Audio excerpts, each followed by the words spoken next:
This could be the best value gaming laptop of 2025. Yes, it's not the slimmest and lightest, and yes, it looks like it was designed by a 5-year-old, but with an amazing price of just £1,699 in the UK, you're going to be getting the latest RTX 5070 Ti graphics card, the latest generation Intel Core Ultra 7 processor, and a decent 16-inch 240Hz 2560 by 1600 panel. They've even added some features normally reserved for the premium gaming laptop models. So grab some popcorn and let's take a look at what makes this the gaming laptop gem in 2025's rough. Hi, this is David at MashOT, and today is my first 5070 Ti laptop on the channel. And for 2025 prices, this one is actually very reasonable. So let's take a look at the MSI Vector 16. Now my review unit comes with a new Intel Core Ultra 7 255HX, an NVIDIA RTX 5070 Ti graphics card, the 16-inch 2560 by 1600 240Hz IPS panel, 16GB of DDR5 RAM, and a 512GB SSD.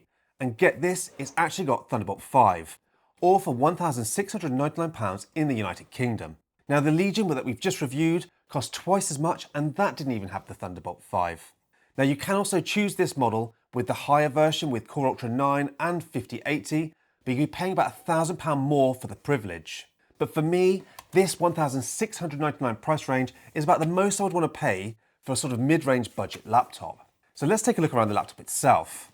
So as mentioned, this has a very gamery look. I'm not sure who designs these laptops, but if there's anyone out there that actually likes the look of this laptop, let me know in the comment section down below, because I'd love to know what you guys think of the look of this laptop itself. Pretty much the whole body is made out of plastic, apart from the sort of metallic aluminium lid, but it's very solid. It's not creaky and bendy, but it does just look a little bit janky with the sort of raised hinge section, these strange coloured different feet that really stick up all over the place on the bottom, and just the very overall look of the laptop. Certainly not cheap like plastic laptops of old. So let's see how much this actual laptop weighs, because obviously this is a bit of a chunky boy. So this model comes in about 2.6 kilograms, and with the 330 watt power brick, we're now talking 3.43 kilograms. So there is a bit of weight to it, especially with that power brick added. Now size-wise, as you can see, this isn't the thinnest laptop. We also have the vents on the back, which do make it slightly longer than say something like a Razer Blade 16.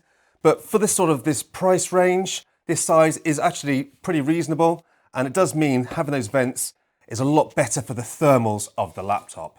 Now with regards to the ports, on the left side, we have 2 Thunderbolt 5 ports. Now that is really impressive, as I mentioned earlier on.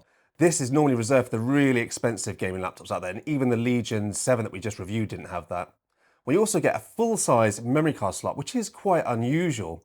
I actually really like that, so if you are using this for content creation as well as gaming and content consumption, that's handy to have.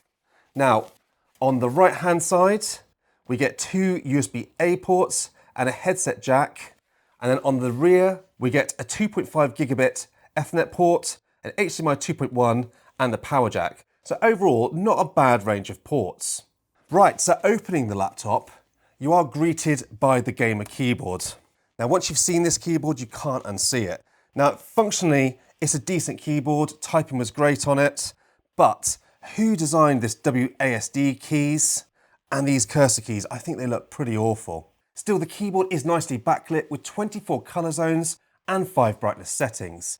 But on a 16-inch laptop, I don't know why they've crammed these number pad on this backside. I would have much preferred a better spaced keyboard. The trackpad down below is plastic, but it's a good size and works well, and exactly what I would expect in this price range. We've also got 2x2 watt downward firing speakers, and they sound like this. Audio test of the MSI Vector 16, starting at 50% speaker volume.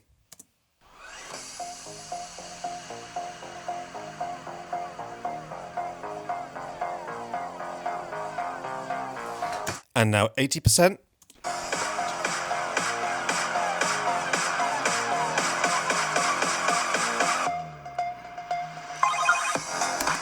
And lastly, 100%.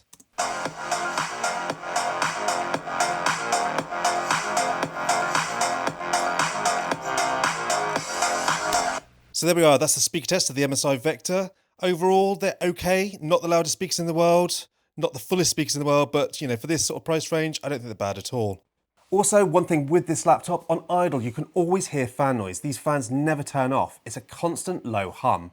Now, although this laptop is never silent, at least you don't get periodic bursts of fan noise where the fans suddenly ramp up when you just say surfing the internet. You just get that low hum all the time. So it's whether you like that or not. Moving up to the screen, and I'm surprised here because on a more budget-friendly laptop they often sacrifice screen quality. And although this is an IPS panel, it's bright, it feels incredibly responsive at 240Hz, and that 1600p resolution is great for both gaming and productivity. Then moving above the screen, we get a 1080p webcam which looks and sounds like this. And this is the test of the webcam and the microphones on the MSI Vector 16 gaming laptop. Let me know in the comment section down below what you think of this webcam.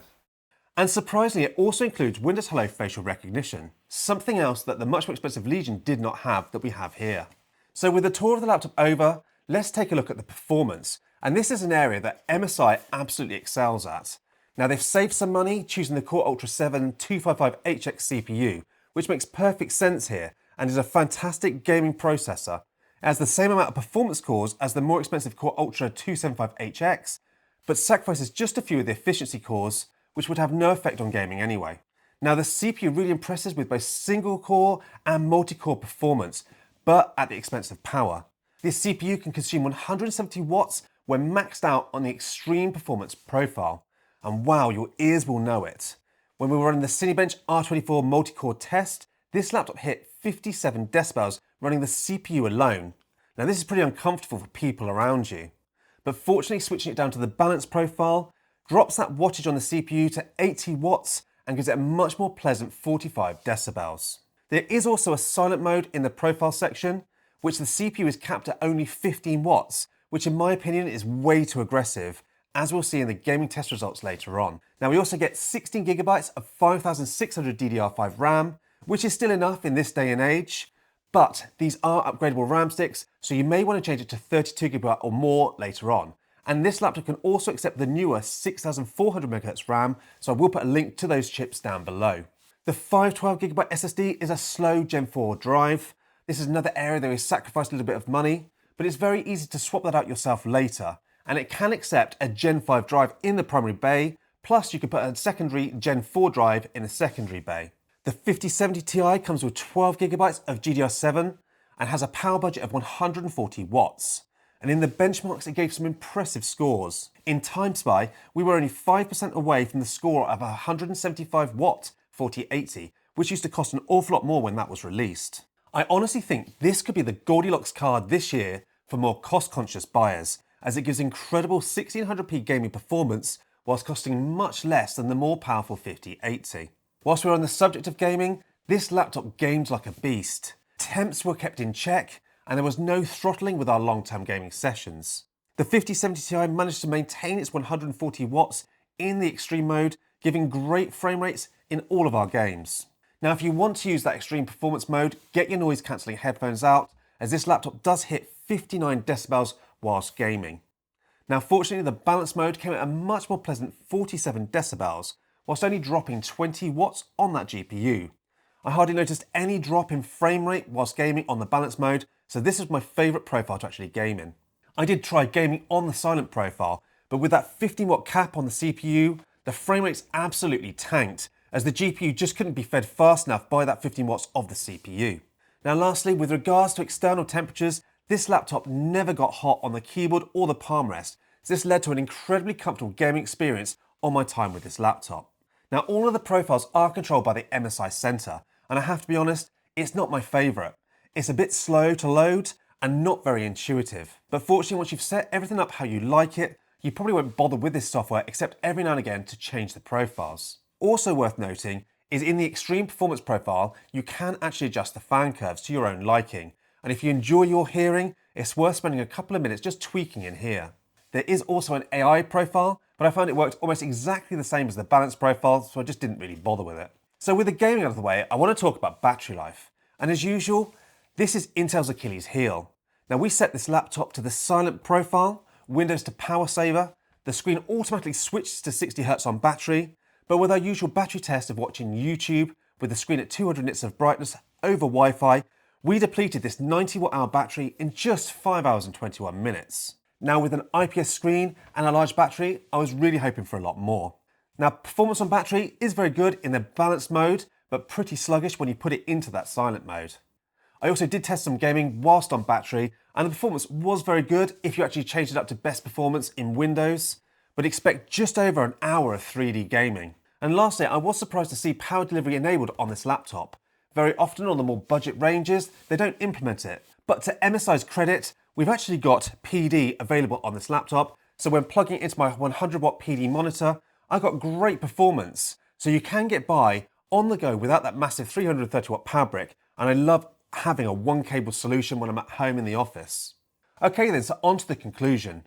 We all know pricing of gaming laptops is getting out of hand, and £1,699 is still a lot of money for a gaming laptop. But I have to be honest, if you can get over the looks of this laptop, it's a really solid gaming machine with incredible performance. We also get features that are not even found in laptops costing twice the price, such as Thunderbolt 5 and the Windows Hello facial recognition. There are a couple of gripes though. The silent profile is so handicapped, it's almost pointless, but this is something they may adjust in a future BIOS update. The battery life is the usual shameful Intel affair, and the extreme performance mode out of the box is loud. Fortunately, you can adjust the fans yourself in the extreme mode, and I suggest you do so for your own sanity and the people around you. But if you feel that the premium brands are way too expensive, then this is certainly a model to consider, and I've really enjoyed spending my time with it. As always, I'd love to know what you guys think of this laptop. Let me know in the comment section down below and I will get back to you. And lastly, thank you for watching.